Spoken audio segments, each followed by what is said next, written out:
ইয়েতে চলে যান, পাওয়ার পয়েন্টের স্লাইড শোতে।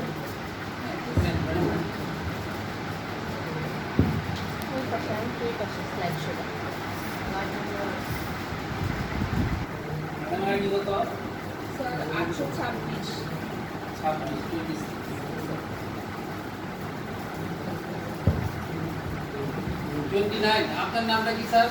শহীদুল হক। শহীদুল হক। আসসালামু আলাইকুম। সবাই কেমন আছো তোমরা? আলহামদুলিল্লাহ, আমিও ভালো আছি। তো ওয়েদারটা আসলে আমাদের মনে হচ্ছে যে মানে আষাঢ় শ্রাবণে 2 মাস তো বর্ষাকাল, তাই না? তো প্রচুর বৃষ্টি হলো কয়েকদিন। আজকেও সকালবেলা অনেক বৃষ্টি ছিল, তাই না? তো তোমাদের আসতে কারো সমস্যা হয়েছে কি? একটু একটু হয়েছে, হওয়ারই কথা, কারণ একদম রাস্তাঘাটে অনেক পানি জমেছিল, তাই না? চম্পা, সামিনা আজকে ক্লাসে আসে নাই কেন? অসুস্থ ছিল ম্যাডাম। ও আচ্ছা, কি হয়েছে জানো কিছু? তেমন কিছু বলে নাই, শুধু বলছে অসুস্থ। আর বাকি সবাই তাহলে ভালোই আছো না?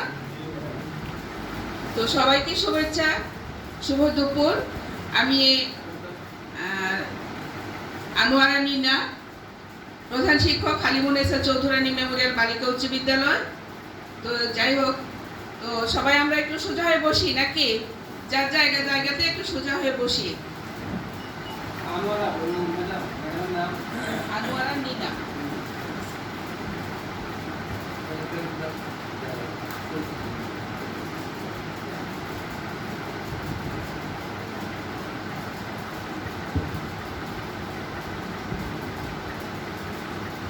আজকে সকালে তোমাদের অ্যাসেম্বলি ক্লাস করতে পেরেছিলে বৃষ্টিতে?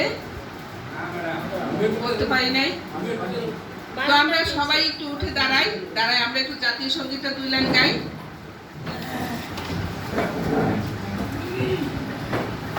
আমরা সবাই শুরু করি, হ্যাঁ? বাংলা আমি তোমায় ভালোবাসি, চিরদিন তোমার আকাশ, চিরদিন তোমার আকাশ, তোমার বাতাস আমার প্রাণে, ও মা আমার প্রাণে বাজায় বাঁশি সোনার বাংলা আমি তোমায় ভালোবাসি। ঠিক আছে, তাহলে এখন আমরা ক্লাসে ফিরে যাই না? ধন্যবাদ।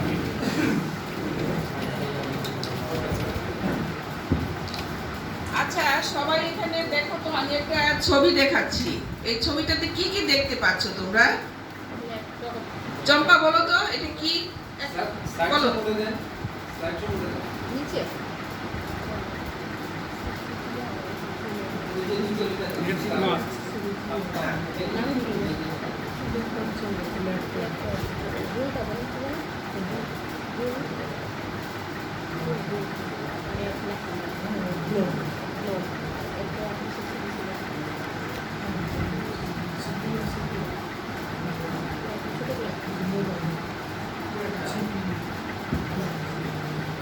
ল্যাপটপ, হ্যাঁ, গ্লোব, আচ্ছা, মোবাইল, ছোটটা মোবাইলের মতো লাগছে, আর সিপিও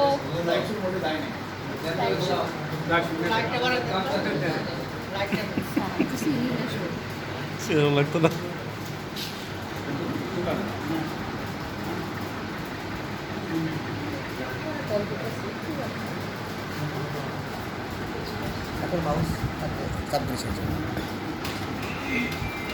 আর কে বলতে পারবে? তুমি বলো তো রোকসানা। মোবাইল, হ্যাঁ, ল্যাপটপ, আলাদা একটা মনিটর, একটা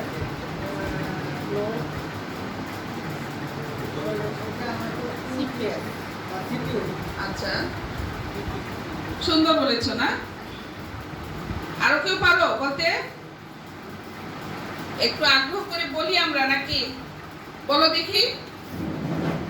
ম্যাডাম একটা ল্যাপটপ আছে এখানে, সিপিইউ সিস্টেম কি বললেন, কন্ট্রোল সিস্টেম। সিস্টেমে গ্লোব আছে একটা, আর ওইটা মনে হচ্ছে ট্যাবটা রাখা আছে, আর এইটা একটা মোবাইল, এবং হচ্ছে সাথে হচ্ছে কেবল দেওয়া আছে বিভিন্ন কানেকশন দেওয়ার জন্য। থ্যাংক ইউ, অনেক সুন্দর বলেছো। তো যাই হোক, অনেক সুন্দর বলতে পেরেছো, তোমরা অনেক কিছু চিনো ডিভাইসের, সেটা ভালো লাগলো। কোথায় দিয়ে দিল? এই অ্যারো ব্যবহার করেন না আপনি। ভাই ওটা ব্যবহার করা দরকার নেই। আপনি এই যে ওই যে দেখুন আপনার এই স্লাইড শোটা দিন। ওইভাবে স্লাইড শো। স্লাইড শো কোথায় যাচ্ছে? আচ্ছা পুরো দাঁড়িয়ে এই মাথার চলে যাচ্ছে। আপনি এটা কোন সিঙ্ক্রোনাইজ হচ্ছে না। এরপরে এই যে এই অ্যারো আছে না, এই অ্যারো দিন। এই যে অ্যারো দিলে আপনার চলে আসবে, অথবা উপরে অ্যারো দিলে ব্যাকে চলে আসবে। যেটা ছিল না আপনাদের, এইটা কি ম্যাডাম, এইটা কি এটা স্যার সিপিও, যেটা আগে আমরা বলতাম, এখন স্যার যেটা বলতেছি যে আমরা এটা হলো সিস্টেম ইউনিট। সিস্টেমের বলছে কিন্তু এটা মনে হয় কিন্তু ছবিটা আসে নাই, দেখা যাচ্ছে? ছবিটা আসে নাই পুরোপুরি। ছবিটা আসবে না, আসবে না।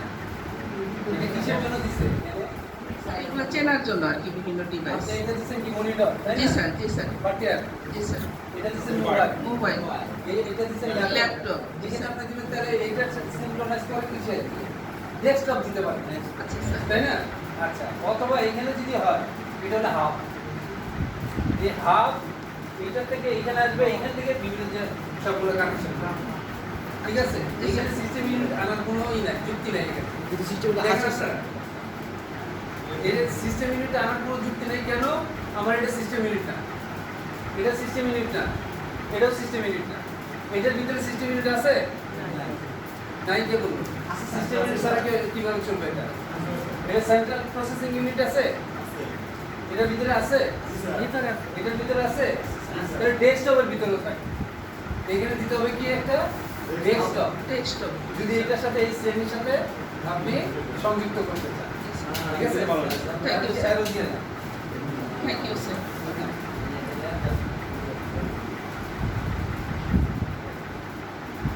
আবার কি?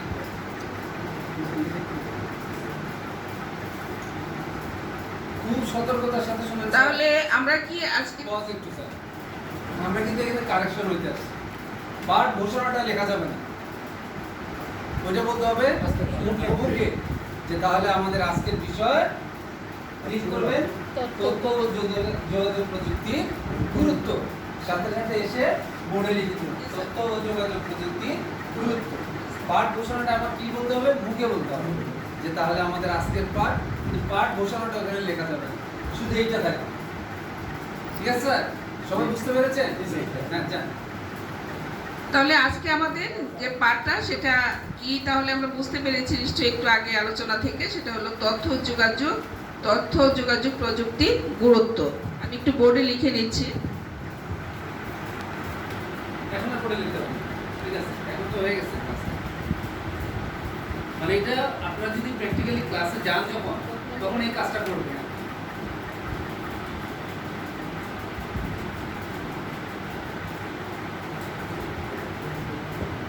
তোমরা লক্ষ্য করো যে এখানে আমরা দেখতে পাচ্ছি যে আমরা যে আজকে যে তথ্য যোগাযোগ প্রযুক্তির যে গুরুত্বটা পড়ব বা এটা সম্পর্কে আমরা জানবো, জানার পরে আমরা যে জিনিসগুলো শিখব সেটা হলো, একটা হলো তথ্য যোগাযোগ প্রযুক্তি কি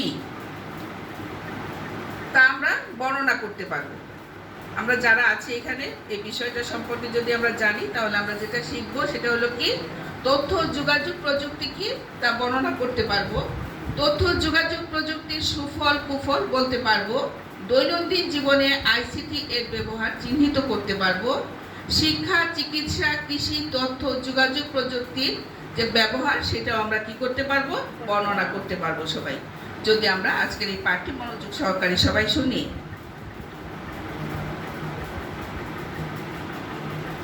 দেখো আমি এখানে একটা চিত্র এনেছি, এটা একটু তোমরা লক্ষ্য করো।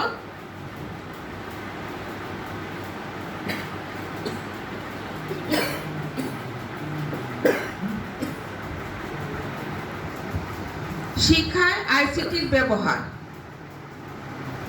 এই যে শিক্ষা ক্ষেত্রটা, এই শিক্ষা ক্ষেত্রে আমরা কিভাবে এবং কি ধরনের আমরা আইসিটিটা কিভাবে ব্যবহার করছি সেগুলোর কতগুলো উপকরণ আমি এখানে লিখেছি। দেখো, ডিজিটাল পাঠ্যপুস্তক ও কন্টেন্ট। প্রথম যদি আমি বলি যে ডিজিটাল পাঠ্যপুস্তক ও কন্টেন্ট, ডিজিটাল পাঠ্যপুস্তক কন্টেন্ট বলতে কি, এটা কি কেউ একটু বলতে পারবে তোমরা? কারো কি ধারণা আছে এই বিষয়ে? ডিজিটাল পাঠ্যপুস্তকটা কি? সফট কপি থাকবে, ডাউনলোড করে অথবা নিজস্ব কম্পিউটার বা মোবাইলে এটাকে পিডিএফ আপনার আর ডাউনলোড করা যাবে। থ্যাংক ইউ শহীদুল ইসলাম অনেক সুন্দর, ভালো বলেছে, তাই না? খুব। আরো কি তোমরা জানো কেউ যে এই ডিজিটাল পাঠ্যপুস্তক এবং কন্টেন্টটা কি ধরনের হতে পারে? আমরা এই যে আজকে ক্লাস করছি এখানে দেখছি, এটা কি? ডিজিটাল এটাও একটা ডিজিটাল কন্টেন্ট, তাই না? আচ্ছা, আর তোমরা শুনেছো যে শহীদুল বলেছে যে ডিজিটাল পাঠ্যপুস্তক বলতে যেটা বোঝানো হয়েছে সেটা হলো আমরা অনেক সময় কি হার্ড কপি না করে আমরা অনেক সময় সফট কপিতে পড়াশোনা করি না, আমরা অনেকেই করি, তাই না? এর কারণ হলো তোমরা লক্ষ্য করবে যে এখন কিন্তু বইমেলাগুলোতে বই কেনার তেমন একটা হিড়িক থাকে না। কেন থাকে না? এই বইগুলা কিন্তু অনেক সময় অনলাইনেও পাওয়া যায়, সেজন্য কিন্তু এটা আমরা কেনার এতটা আগ্রহ প্রকাশ করি না। সেটাই আমরা এখন করতেছি, সেটা সফট কপি দেখেই করছি। আচ্ছা, থ্যাংক ইউ। তারপরে দেখো ডিজিটাল ক্লাসরুম পরিচালনা। ডিজিটাল ক্লাসরুম পরিচালনা বলতে কি বোঝো? কেউ কি একটু বলতে পারবে? আজকের ক্লাসটা আমরা ডিজিটাল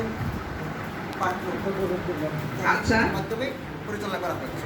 যেমন আপনি যে লেকচারটা দিচ্ছেন, আমাদের শেখাচ্ছেন, এটাই স্যার ডিজিটাল